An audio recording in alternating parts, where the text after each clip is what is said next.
WhatsApp শেফালির ভক্তরা, আশা করি সবাই ভালো আছেন। আমিও ভালো আছি শেফালি ছেড়ে যাওয়ার পর থেকে। তো চলুন আজ আপনাদেরকে নিয়ে যাবো মালয়েশিয়ার বিখ্যাত গ্যান্টিং হাইল্যান্ডে, যা পাহাড়ের চূড়ায় অবস্থিত একটি অত্যন্ত সুন্দর এবং জনপ্রিয় পর্যটন কেন্দ্র। চলুন দেখে আসি এই অসাধারণ স্থানের সৌন্দর্য এবং আকর্ষণগুলো।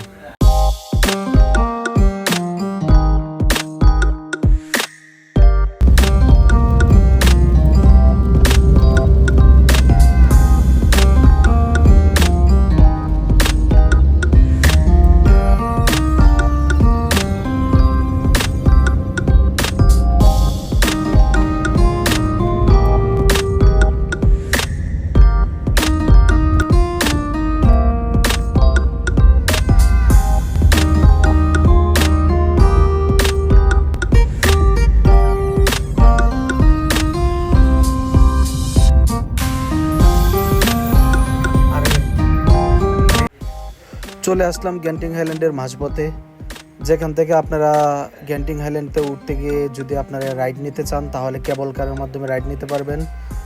যেই কেবল কারের মাধ্যমে যদি আপনারা ওঠেন তাহলে চারপাশে মেঘের যে অবস্থানগুলো বা মেঘগুলা আপনার নিচে থাকবে, এগুলো দেখে আপনি অনেকটাই আনন্দ উপভোগ করতে পারবেন। কারণটা হচ্ছে এই কেবল কারগুলো পুরাটাই পাহাড়ের চূড়ায় আপনাকে নিয়ে যাবে এবং কি গ্যান্টিং হাইল্যান্ডের যে মূল দর্শনীয় স্থান ওখান পর্যন্ত আপনাকে নিয়ে যাবে, যেটাকে বলে ফার্স্ট ওয়াল, ওই পর্যন্ত।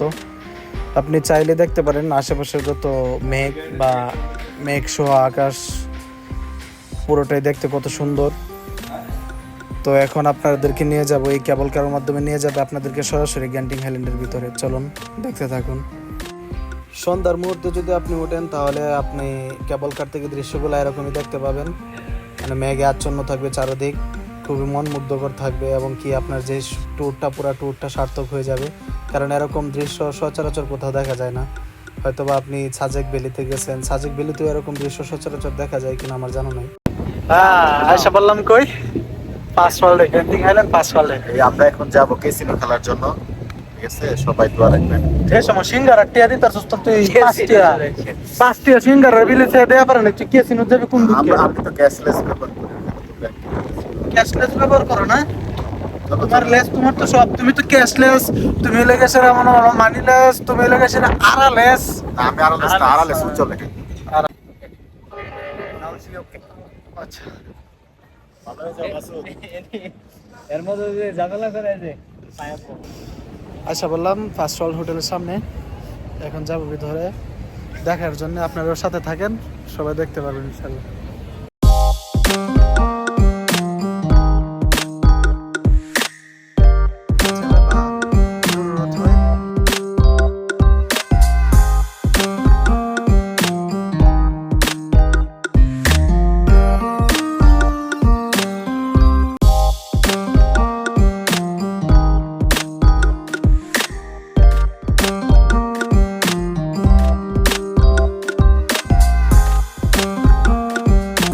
এখানে আপনি পাবেন মালয়েশিয়ার সবচেয়ে বিখ্যাত ক্যাসিনো, যা দারুণ বিনোদনের একটি অংশ। এছাড়াও আছে বিশাল থিম পার্ক, যেখানে সব বয়সী মানুষদের জন্য উপযুক্ত রাইড আছে এবং কি আপনারা এখানে যারা ভ্রমণ শপিং প্রেমী যারা আছে, শপিং প্রেমী তাদের জন্য আছে বিভিন্ন শপ, এবং যারা খাবার প্রেমী তাদের জন্য আছে বিভিন্ন দেশের আন্তর্জাতিক মানের খাবারের স্বাদ এবং স্থানীয় খাবারের স্বাদ আপনারা উপভোগ করতে পারেন অনায়াসে।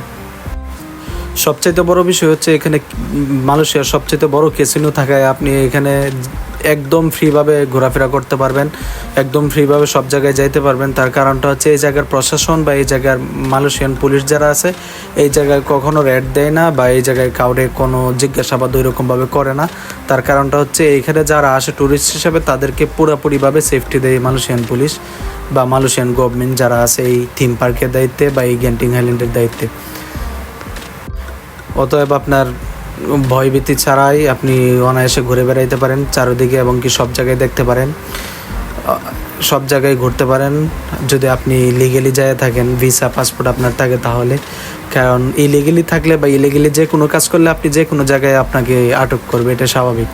তো এই জায়গায় আসার পর আপনারা দেখতে পাচ্ছেন যে রাইডটা দিতেছে, এটা আপনি যে কোনো বয়সী মানুষদের জন্য, বিশেষ করে এটা বড়দের জন্যই দেওয়া হয়, কিন্তু যে কোনো বয়সী মানুষদের এটা ইউজ করতে পারবেন, দেখতে পারবেন, মজা নিতে পারবেন। খুবই ভয়ঙ্কর একটা রাইড।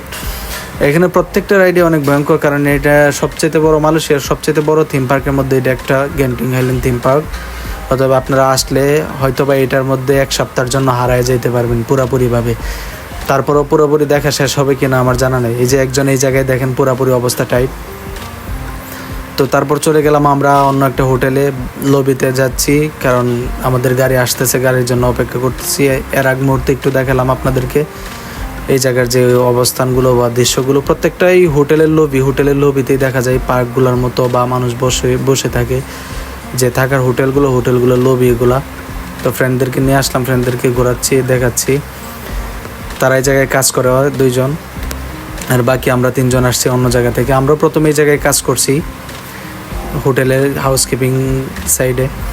তো এখন গাড়ির জন্য অপেক্ষা করতেছি। আশা করি আপনারা দেখতেছেন, পুরো দৃশ্যটা আপনাদেরকে দেখাচ্ছি। এটা হচ্ছে সবচেয়ে বড় 5 স্টার হোটেল, যেটা তার এন্ট্রি গেট। এটার মধ্যে একটু হেঁটে নিলাম।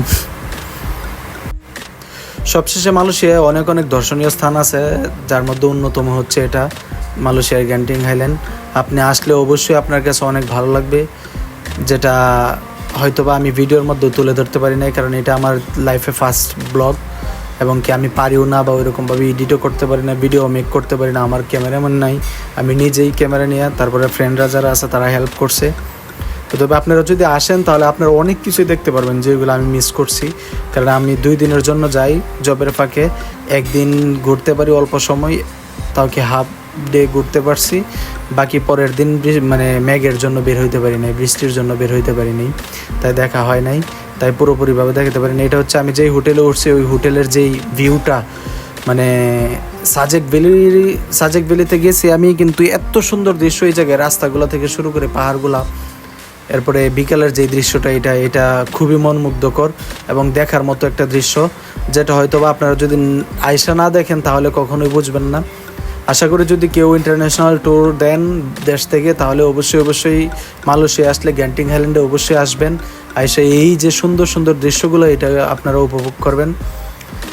আর আমি আছি আপনাদের সাথে সর্বদাই, যতটুকু সম্ভব আমার দ্বারা তুলে ধরার মালয়েশিয়ার ভিতরে সর্ব জায়গায় যেই জায়গাগুলো আমি যাব, ওই জায়গার দৃশ্যগুলো আমি আপনাদের কাছে তুলে ধরবো, এবং কি আপনারা কী দেখতে পারেন, কী উপভোগ করতে পারেন, ওইগুলো আপনাদের কাছে তুলে ধরার চেষ্টা করবো ইনশাআল্লাহ।